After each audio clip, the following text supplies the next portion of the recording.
전 세계를 사로잡은 애니메이션 K-팝 데몬 헌터스에 대한 해외 반응. 안녕하세요, 여러분.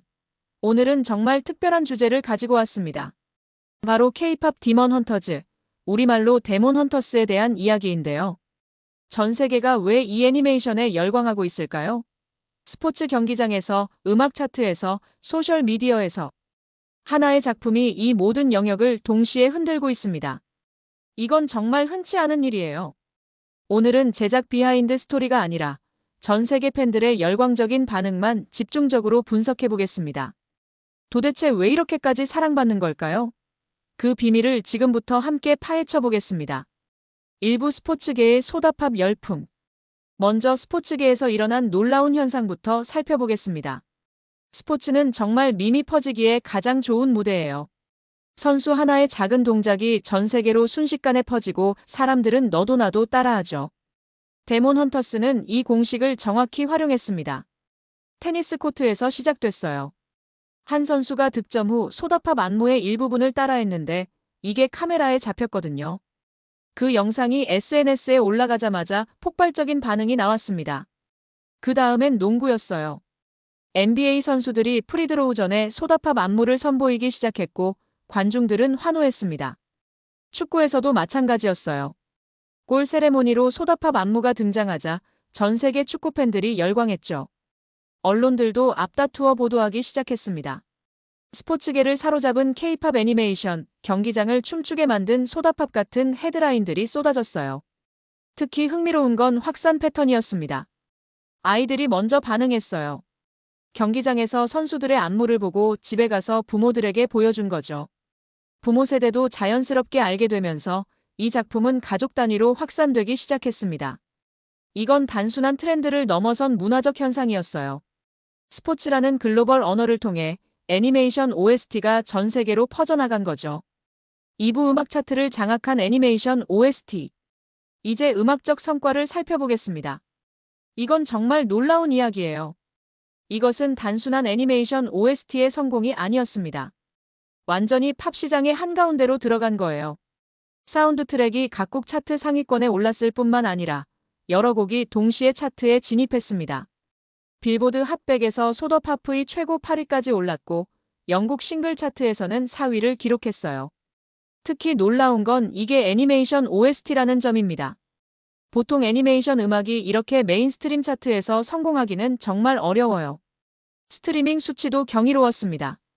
스포티파이에서 첫 주에 1억 회 재생을 돌파했고 유튜브에서는 뮤직비디오가 공개 72시간 만에 1억 뷰를 넘겼어요. 이는 K-팝 그룹의 신곡 발매 기록과 비교해도 전혀 밀리지 않는 수준이었습니다. 해외 매체들의 반응도 흥미로웠어요. 롤링스톤은 디즈니나 픽사도 쉽지 않은 성과라고 평가했고 빌보드는 애니메이션 음악의 새로운 가능성을 제시했다고 분석했습니다. 여기서 중요한 건 음악적 퀄리티였어요. 단순히 화제성만으로 차트에 오른 게 아니라 실제로 음악 자체가 뛰어났다는 평가를 받았습니다. 프로듀싱, 보컬, 작사 모든 면에서 상업적 성공과 예술적 완성도를 동시에 인정받았죠. 특히 소더파프 외에도 물라이트 배털, 유너티 같은 곡들이 각각 다른 매력으로 팬들을 사로잡았습니다. 한 작품에서 이렇게 다양한 스타일의 히트곡이 나오는 경우는 정말 드물어요. 3부 평단과 대중이 함께 인정한 깊이. 음악적 성공도 대단했지만 평단의 반응은 더욱 의미 깊었습니다. 평론가들은 단순히 화려한 퍼포먼스나 중독성 있는 멜로디만 보지 않았어요. 그들이 주목한 건 작품이 숨겨둔 깊이였습니다. 정체성, 수치심, 치유. 이 세 가지가 평단이 뽑아낸 핵심 키워드였어요. 뉴욕타임스는 표면적으론 화려한 K-팝 애니메이션이지만 그 안에는 현대 젊은이들의 정체성 혼란과 자기 수용에 대한 깊이 있는 메시지가 담겨 있다고 평가했습니다. 가디언은 주인공들이 겪는 수치심과 그것을 극복하는 과정이 매우 현실적으로 그려져 있어 관객들이 깊은 공감을 할 수 있다고 분석했어요. 실제로 관객들의 반응을 보면 단순히 춤추고 노래하는 즐거움을 넘어서 주인공들의 성장 스토리에 깊게 몰입하고 있었어요. 그래서 이 작품이 일회성 트렌드가 아니라 더 오래 남는 거죠. 그래서 사람들이 다시 보고 다시 듣게 되는 겁니다. 특히 룸미라는 캐릭터의 성장 스토리가 많은 주목을 받았어요. 완벽해 보이는 아이돌 뒤에 숨은 불안감과 그것을 극복해가는 과정이 매우 섬세하게 그려졌다는 평가였습니다. 사부 가상 아이돌이 만든 현실 팬덤. 이제 정말 흥미로운 현상을 살펴보겠습니다. 바로 가상 아이돌 헌트릭스와 사자보이즈가 만들어낸 현실 팬덤 이야기예요. 이건 정말 신박한 전략이었어요. 캐릭터와 실제 아티스트가 유기적으로 연결된 거죠. 보컬은 실제 가수들이 담당하고 캐릭터 설정과 실제 아티스트의 개성이 자연스럽게 블렌딩됐습니다. 예를 들어 룸미의 목소리를 담당한 김서연 씨는 실제로도 작사에 참여했고 캐릭터의 감정을 더욱 생생하게 전달할 수 있었어요. 사자보이즈의 래퍼들도 마찬가지였고요. 그 결과 팬들은 단순히 애니메이션 캐릭터를 좋아하는 게 아니라 실제 아티스트와 가상 캐릭터 모두에게 애착을 갖게 됐습니다. 이는 완전히 새로운 형태의 팬덤이었어요. 팬덤 활동도 흥미로웠습니다. 팬들이 자발적으로 입문 가이드를 만들기 시작했어요. 데몬 헌터스 초보자를 위한 완벽 가이드, 헌트릭스 멤버별 매력 포인트 같은 콘텐츠들이 쏟아졌습니다. 챌린지도 시작됐어요. 소더 파프 챌린지, 물라이트 댄스 같은 해시태그와 함께 전 세계 팬들이 커버 댄스를 올리기 시작했습니다. 특히 룸미에 따은 머리 같은 상징적인 디테일들은 바로 밈이 됐어요. 팬아트에서 코스플레이까지 이런 시각적 요소들이 팬덤 문화를 더욱 풍성하게 만들었습니다. 실제 콘서트도 열렸어요. 홀로그램 기술을 활용해서 가상 아이돌들이 실제 무대에 올라간 거죠. 팬들은 가상 캐릭터에게 실제로 환호하고 응원봉을 흔들었습니다. 이건 정말 신기한 광경이었어요. 오브 SNS를 점령한 중독성의 비밀. SNS에서의 반응은 정말 폭발적이었습니다. 사람들이 가장 많이 하는 질문이 왜 이렇게 중독성이 강할까? 였어요.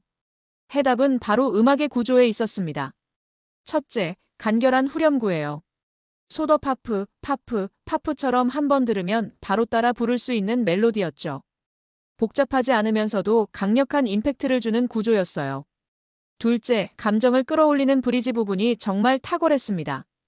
특히 룸미의 고음 파트에서 많은 사람들이 전율을 느꼈다고 해요. 셋째, 안무와의 완벽한 싱크였어요. 음악을 들으면 자연스럽게 몸이 움직이게 되는 구조로 만들어졌습니다. 그 결과 리믹스와 커버 버전들이 쏟아져 나왔어요. 발라드 버전, 록 버전, 오케스트라 버전, 심지어 클래식 버전까지. 하루에도 여러 번 다른 버전으로 듣게 되는 거죠. 특히 틱톡에서의 확산력이 대단했어요. 15초 클립으로도 충분히 매력적이었고 다양한 크리에이터들이 자신만의 방식으로 재해석했습니다. 유튜브에서도 마찬가지였어요. 리액션 비디오, 커버 댄스, 보컬 커버, 악기 연주까지 정말 다양한 형태의 2차 창작물들이 나왔고 이것들이 다시 원곡의 인기를 끌어올리는 선순환 구조가 만들어졌습니다. 육부 가족 팬덤과 한국적 디테일의 힘. 가족 팬덤의 등장도 정말 인상적이었어요.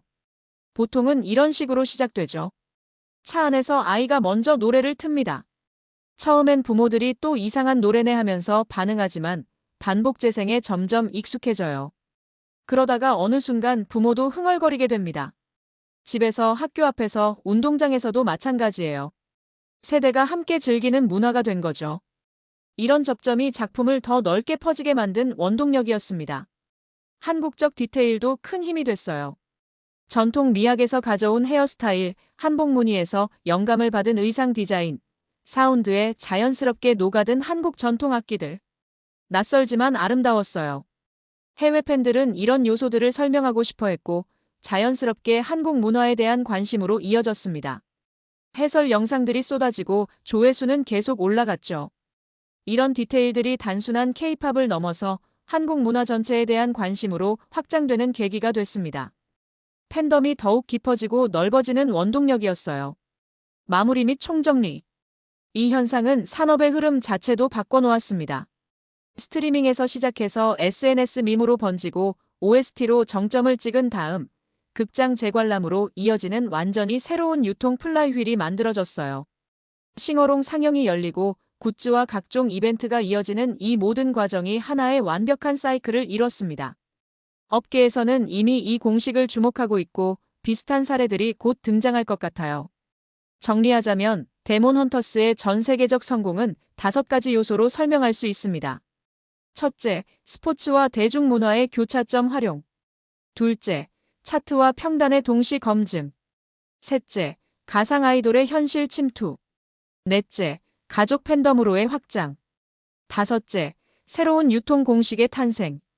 이 작품이 성공한 건 운이 좋아서가 아니었어요.